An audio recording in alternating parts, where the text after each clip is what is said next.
Thank you, everybody, for being here. You know, it's a real honor and a privilege to be here with the team from the LCBO and Ontario Craft Brewery to promote something extraordinary as we continue to transform the way we distribute alcohol beverage in the province of Ontario. Almost 90 years, we haven't seen this type of transformation since Prohibition. We've continued to do wonderful things here at the LCBO in terms of its ability to market and distribute and promote VQA wines and craft beer. As well, we're doing something extraordinary by expanding into grocery stores as well, knowing that many consumers are demanding more convenience, more choice, and selection.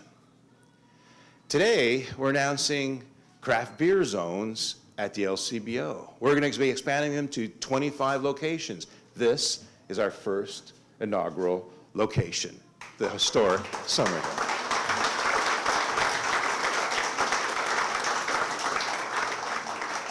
Another great feature of this location is its growler station.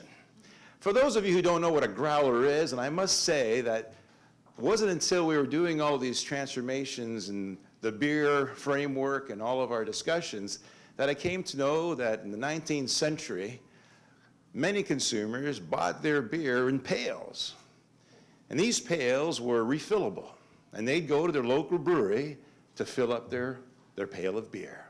And as they would walk home, the lids would kind of topple on and off, and it made that growling noise, and that's how I understand growlers came to be by name. Now, some may say there's other mysterious ways by which to define them. All I know is that's about 6 bottles of beer in one container of growler.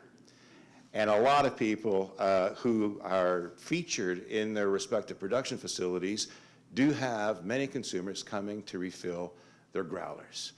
This store will have a growler station and enabling that to happen as well. And we'll see from there how many more others can develop. But I say it's a fantastic opportunity to sample and experience our homegrown craft brew in a unique way that's innovative and only available in the LCBO store. So congratulations to the LCBO, to Ontario Craft Brew, to everyone who participates in making this an exciting opportunity and enabling, again, consumers in the province of Ontario to advance further in the distribution of beer.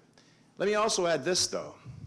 It's critical for us to maintain a very efficient system to enable the cost of the retail price of beer at a price point that's more competitive than it would be in other provinces. And we know it's more expensive in other provinces. So the work that's being done through our framework agreement with the beer store, the wholesale opportunities that LCBO will have in distributing beers to the grocery stores, maintaining that system enables us to also maintain lower costs. Congratulations, everyone.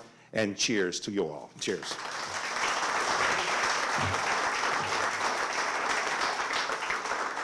I also have the great privilege of introducing and inviting to the podium the president of LCBO, Bob Peters.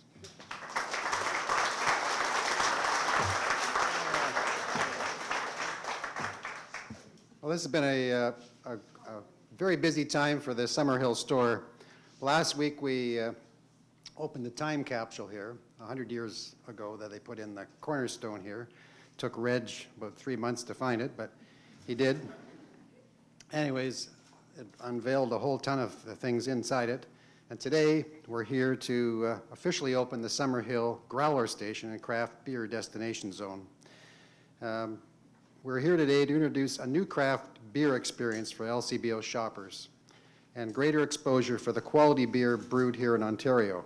I'm glad that several of the producers are here with us today, and there's more than this, but the Great Lakes, Mill Street, and Amsterdam, the first 3 breweries to be featured on the taps over here.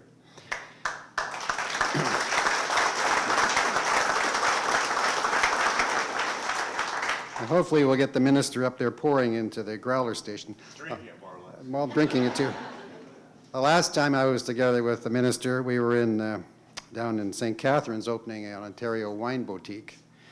And it was quite a push to the end with the construction to get it ready. Anyways, no one chilled the sparkling red wine. that the minister was going to open with the minister, or Minister Bradley. Anyways, they opened 2 warm bottles of wine. They exploded all over them, and he was totally covered. So hopefully, Reg, that won't happen today. Anyways, visitors to this growler station will have the opportunity to purchase local beers at its best, freshly dispensed straight from the keg to the bottle. And as fans know, it doesn't get any fresher than that. Making the experience even more special is the brands featured here will not be available in any other format. They'll only be unique, they'll be unique to this growler station and rotated frequently. This means customers can sip, sample, and experience dynamic selections of exclusive, seasonal, and limited edition beers of every style. Through this program, we hope our customers will discover new favorite craft beers, learn a brewmaster's story, all the while taking a tour of this great province through their taste buds. And of course, the best journeys include companions. Growlers at 1.89 liters are ideally for sharing and perfect for hosting. The LCBO is a strong advocate of responsible hosting, offering tips and suggestions through our award-winning Deflate the Elephant campaign. The LCBO is a longtime supporter of local producers, and in addition to the Summerhill Growler Station, LCBO will roll out a dedicated craft beer zones, as the minister said, in 25 of our existing stores, and hopefully even more than that. And this is part of the government-led initiative.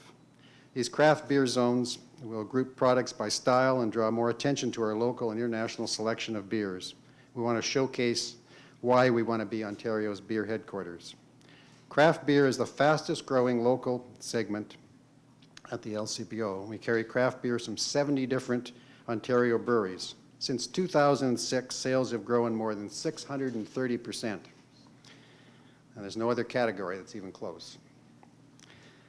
There is a true love of local, and that's why the LCBO is proud to showcase all things in our annual Taste Local, Love Local campaign, which is on now until October the 10th. In closing, I offer my thanks to Minister Sousa, the Ontario Craft Brewers, for their support and partnership in this initiative. I'd also like to congratulate Spirits and Beer Director Chris Robertson and his team for bringing these great beers to our customers. Jackie Bonnick, the Vice President of Store Development and Real Estate, and Carrie Dawson, Vice President of Marketing, for their teams for this beautiful job here today.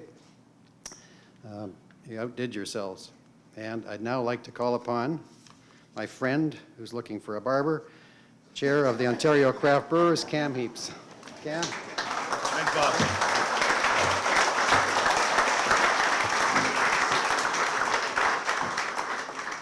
Bob, I cut my own hair, so I don't need a barber. It's a great honor to be here on behalf of all of Ontario's craft brewers. We are stoked to be here for the opening of the first Ontario Craft Beer Zone. I want to take you back to a time in the early 80s where there was nothing left in this province but a few large breweries making a very specific style of beer that maybe didn't excite the taste buds as much as some of the new interesting offerings today. Fast forward to today, in a very short period of time, we're going to have almost 100 breweries in this province. We've got educational programs now where you can go learn to be a brewmaster. We've got people growing hops all of a sudden. We've got stainless steel tanks and equipment that can all be made here. And why is that? That's because of what's happening in the craft beer movement. When a craft brewery opens up, it usually goes into a little building, it borrows money from its friends and family, and hopefully the bank, although they don't do that so much anymore, and they invest in a community. And they bring manufacturing jobs, and they bring entertainment jobs, and they bring a tourist destination, and they support agriculture, local agriculture. It is the biggest win-win industry I've ever seen, and no pun intended, but I think that's why the government is providing such incredible support these days. The people in this room that we want to thank are the Ontario government, which has a long history of supporting our segment, the LCBO, which has really not just been a supporter but a partner for many years. This growler station today is not the first thing the LCBO has done to support craft brewers. 11 years ago, we sat down with a group from the LCBO and the government and craft brewers, and we brainstormed on a strategic planning session that would put Ontario on a course to become one of the craft brewing centers of the world. Nancy Cardinal, who was one of the leads on that team, is here in the room. And that year when we wrote that plan, sales in the LCBO of craft beer was $5 million. 11 years later, we're over $80 million. And in the last months, we've grown 38%. I'm told the craft beer category is the fastest growing beer category in the LCBO. So this wouldn't happen without the support of the government and the LCBO. And behind me is a growler station in draft taps. If you had told me that I would live to see the day where that might happen, I'm a fairly optimistic guy, but I might not have put a bet on that one. So to Bob and his team and to Sousa and the government and Premier Wynne, who has been an incredible supporter, we want to thank you. Because when you support a craft beer, you're not just supporting a company, you're supporting the people behind it and the communities that they're dedicated to supporting, and the art and spirit of craft brewing that we are reviving and dedicated to preserving for a long time in the future. Thank you.